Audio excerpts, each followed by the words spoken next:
Mae Govannen, my Elven Brothers Sisters, and welcome to a special edition of the Gentle Musings of an Elven Scholar. Today is our first videotaping at our new sanctuary in the desert of Southern California, just outside of Palm Springs. I'm sitting underneath a beautiful yellow flower tree swarming with bees. So even in the desert there is life, and now there are elves in the desert. So in this video I'm going to be talking about what it took for us to get here. You're going to get a little tour of our new sanctuary.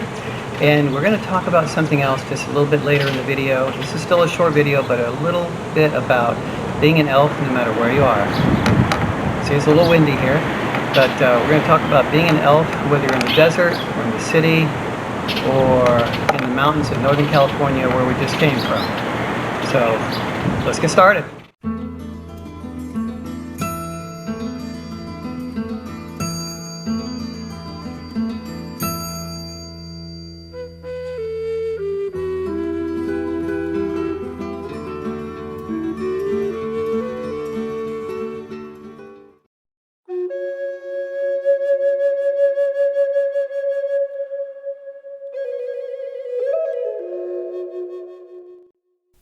Again, Mae Govannen, my Elven Brothers and Sisters, and here's a quick walkthrough of our new home. It's a lot tinier sanctuary than we had up in Northern California, but it is safe from the wildfires with faith, and it's a beautiful home in the desert. Kind of go through the front door here. Here's a little view of our living room and our dining room. The home was made in the mid-century, the 1950s, and so it has its own unique style.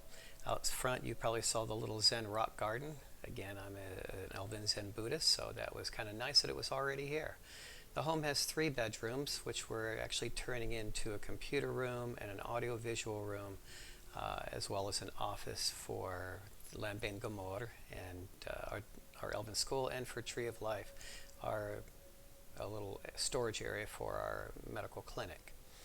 All right, and again, I explained to you all why we did this. We left because humans can become dragons indeed, and they brought their fire with them, and so we've been blessed and watched over, but the smoke is so bad we've decided we'd had enough. We're going to take our family down to the desert and try a new sanctuary. Beautiful design, little bathroom here, all rock, which very nice. So the home is very much an earthy kind of home, very low built, very open aired. It's actually run by windmills. As most of this area is. We are aware of what it may be doing to the trees and I mean mainly to the birds, but we're kind of watching to see. But the home is designed using windmills, and the water is directly from underground. Palm Springs is truly an oasis and has its own extremely large water supply. So again, some of the bedrooms that are in our home. All right, so this is a quick peek at the inside. I'm going to kind of walk you around outside now. Once we see this last room, this is going to end up being, again, part of the office and computer rooms and audio-visual that we're doing for our YouTube Elven videos. A little quick view of the backyard here, and then we'll head on out. This was a big step for us doing this. We'd been in the Elven Sanctuary up in Northern California for almost 11 years, which we'd helped design and build ourselves. And so it was a lesson in letting go, which I've mentioned to you before. We had to learn to let go, much like the Elves of Gondolin and the Silmarillion did not do, and they suffered for it. We'd heard enough messages from Eru that it was time for us to go. So we came on down here to Palm Springs in Southern California. Yes, this is very much like many Palm Springs areas. It actually came with a pool. We don't use it very often, but it does. We have found that being in the desert, it serves as literally a life source for the birds, the squirrels, the chipmunks. We have an extensive amount of bees that come and share our home with us, and so it was a pleasure to know that the home could still be eco-friendly and help support the life that's around here, even amongst the drought. Even in the desert, there is a drought going on. So this is a little bit of our home and what we have here. Thank you. As I mentioned in the beginning of this video, I wanted to attach a second message. This one about a very special kind of letting go.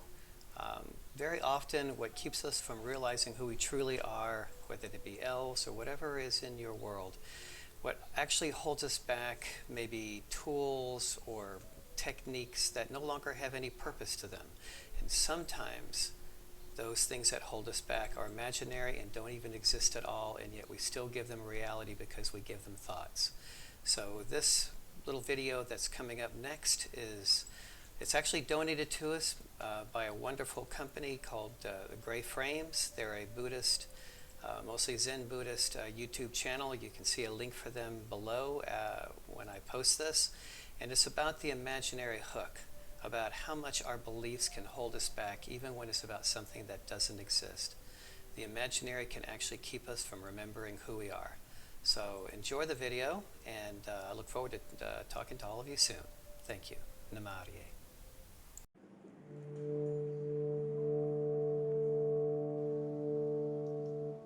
The imaginary hook. Once upon a time, a merchant from the rich western lands was on a journey to visit the eastern lands of India. He had to ride on his camel during the hot and sunny day. And as darkness descended upon the desert, he would tie his feisty camel to a metal hook. He would then snore away peacefully under the stars, sure that his camel could not escape in any way.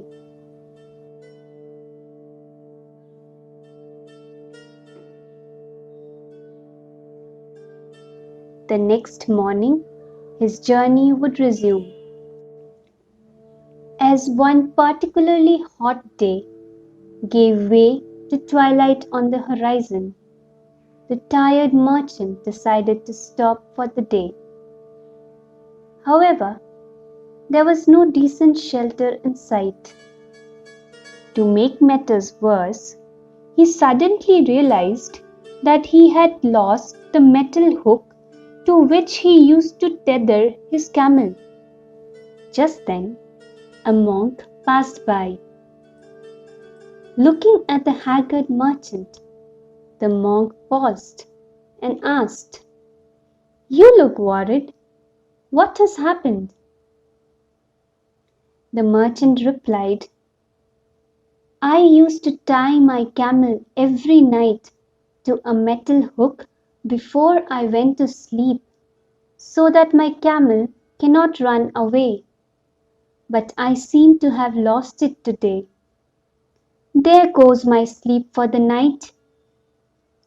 The monk smiled and said, "If you used to tether the camel to the metal hook every night, just try going through the same actions of tying the camel to an imaginary hook. It should work for you. Just make sure the camel sees you doing it."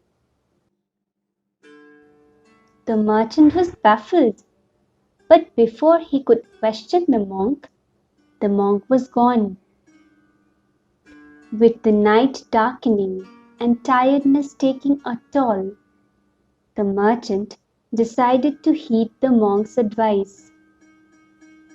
He went through the same actions of tying the camel to an imaginary hook and then went into a slightly troubled sleep.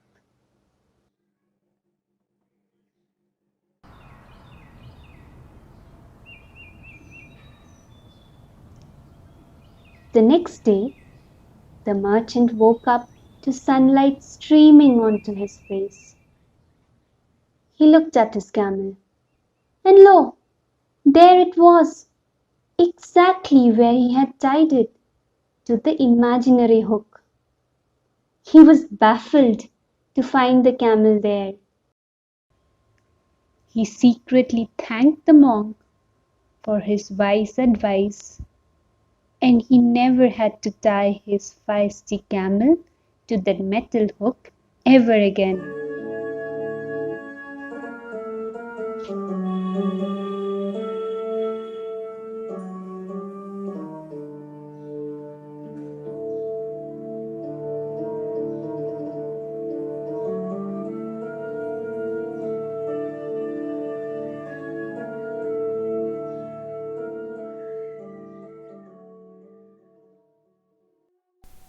beautiful little video donated to us by Gray Frames. Please go ahead and give their channel a like. They've been very helpful to us in the past. All right, so again, you can see that this is a story about letting go of things that don't even exist but hold us back. Don't let your imagination hold you back. Let it set you free. Let it let you fly.